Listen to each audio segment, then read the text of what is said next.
Professor Hooshang Amirahmadi is an Iranian-American scholar who spent nearly 40 years in the United States. He is the founder of the American-Iranian Council. It's a nonprofit that tries to improve understanding and dialogue between the United States and Iran. He joins us now. No deal yet.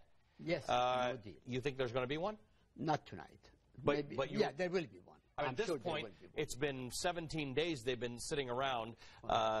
For some reason, Kerry and the European negotiator and Zarif are just not leaving.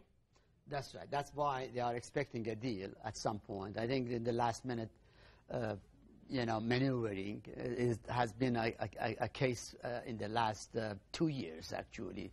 Anytime they have come to a point that everything is settled, they still keep going just to show their constituency that they are trying hard. Who's that, the Iranians? The Iranians and Mr. Kerry as well, and Americans too. Both sides are playing a game, a public diplomacy game, that showing that they are really tough and that they are resisting and that they are negotiating the last point.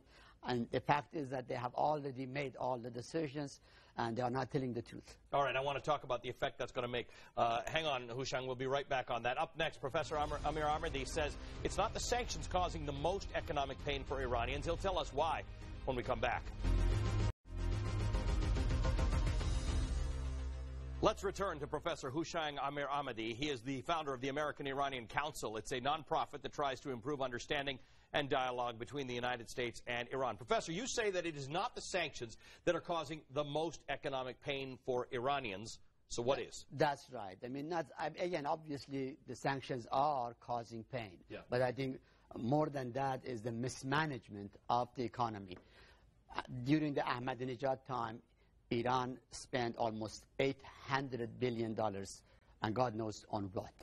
Yeah, so there is no problem with sanctions. There is no problem with money. It is how to use whatever money you have. But I got that impression from everyone I talked to, that every time I referred to something that Ahmadinejad did, everybody kind of rolled their eyes and made it clear that this is not Ahmadinejad's regime. I'm not sure who voted for him because everybody was disassociating themselves from him. Well, that's the way the Iranians are. They are opportunistic. I tell you why. Because they voted twice for him. Twice, The first time he got, without any dispute, 17 million votes, and the second time there was a dispute, but at least he got another 17 million to be fair to him. So I think, yeah, he was elected. That's unfortunately. Yeah, most people don't dispute the fact that those elections, that he got more votes than the others. That's right.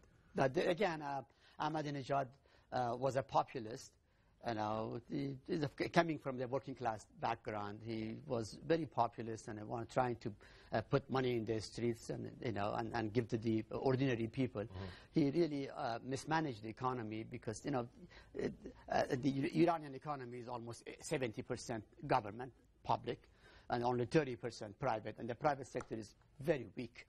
And then this becomes even weaker when you have a government that is very much dominated. Let's explain that a little bit. I heard that if you want to get a loan to buy a house, if you're not a government employee, they treat you a little less seriously. So, in our world, we think that if you work for the private sector, that's held in high esteem.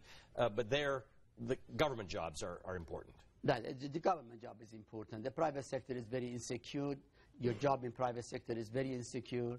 So if you are in the private sector, unless you really are at a high pay level and you already have lots of money in the bank and so on, you are not really taken seriously. And it's very tough to get loan or anything. In fact, the Iranian banking system really is not developed to begin with. And therefore, when you have an economy that is controlled by the government, a government that controls the central bank, the government that controls all the banks, private banks, on the basis of its whim, as opposed to any law of economics, and that whole things happen. There's a country that is very corrupt. That's another problem. Nepotism and all kinds of other issues there. This is what we call crony capitalism. It's really not capitalism. It's a system that doesn't work on the market basis. It works on the basis. Will that change with the lifting of sanctions if there's a deal? Not at all. Absolutely not. This has been there for a long time and will continue. In fact, President Rouhani's government, I call them like a merchant government. The merchant is going to be in charge as opposed to the industrialist. and the productive sector of the country is not going to benefit that much. But it's interesting because Iran is an industrial country and has been historically. This is a manufacturing economy. It can do very well if sanctions are lifted, the banking sanctions in particular, allowing Iran to export its goods and purchase goods that should bring prices down in Iran. How are they going to get that done? Well, first,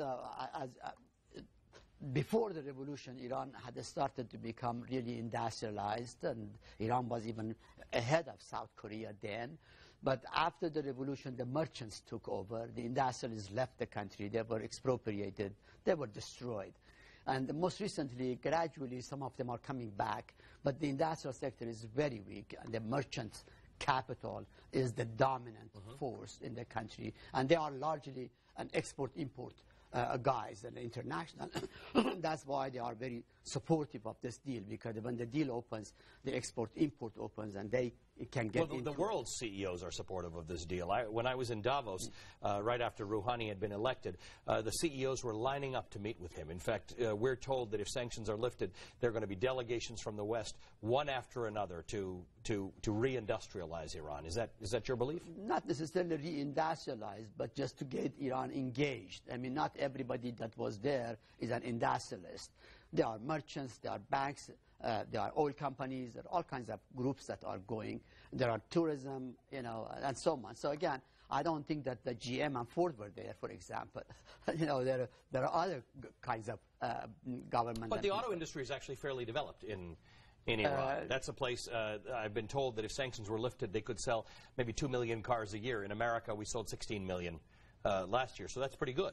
Yeah, that's, again, Iran has developed sort of like a car industry that is largely assembly. Right. So you get all these industrial international brands, but they're made in Iran. That's right. Largely Chinese, South Korean, and European, particularly French. Citroëns and Peugeots. That's right. But the bottom line is that the sanction relief will help, depending on how much and how fast.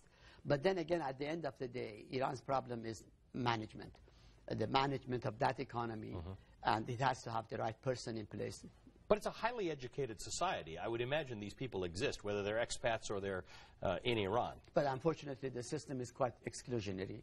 That is to say, it does not include people who are not religious, the people who don't believe in the system or in opposition. Doesn't matter even when they are religious. Like the reformists are all outside the system now.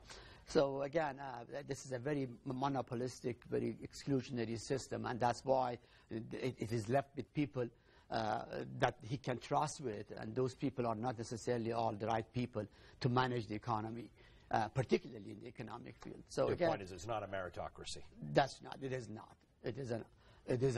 It's a completely different system. Again, I don't want to go too far into that direction, but again, I believe the Iranian economy's problem is largely management. Iran has to include, if it wanted to benefit from the sanction relief, from the international trade, investment, all that, it has to include a broader section of the Iranians, abroad and domestically. Iran has a lot of, as you said, educated people, very well trained, but unfortunately they are outside the system.